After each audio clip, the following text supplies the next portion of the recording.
граница, или собствено како е анализа, како е наречено.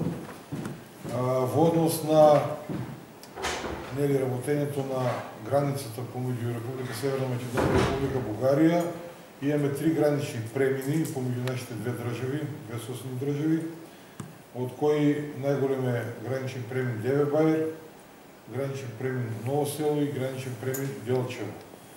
Значи, можеме да кажеме со задоволство дека на сите 3 гранични премини протокот на патници на стоки се одвива непречено, без никакви проблеми.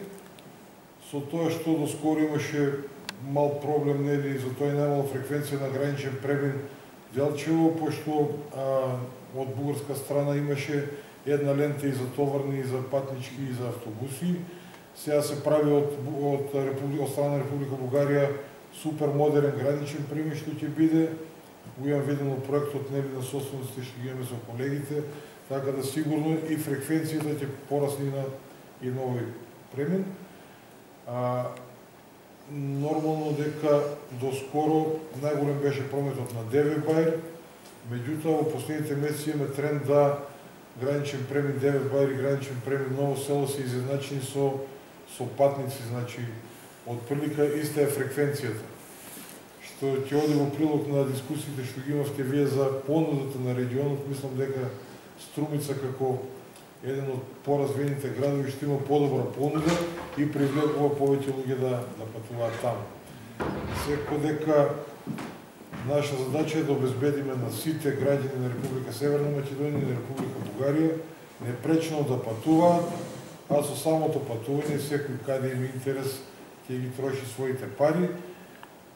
Регионот, нашиот микрорегион, нели, сепак треба да даде подобра понуда. Голем дел од патниците што минуваат одат за Скопје, за Охрид, за другите градови каде што имаат, нели, содржини кои што сакаат да ги посетат.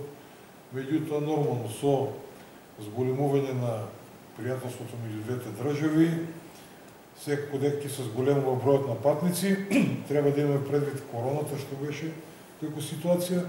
После короната сме во постојан пораст на бројот на патници кои остваруваат влез и излез во Република Северна Македонија. Така да се надеваме дека тој тренд ќе продолжи и во наредниот период, нели, да се развива и да биде од обостран интерес и на граѓаните од двете страни на границата и на двете држави. Имаме ли податок колку 2023 поминале? Па го немам официјално кај мене податокот, иначе имаме податоци, ако сакате може да видиме. Во тој контекст прашањето се измена во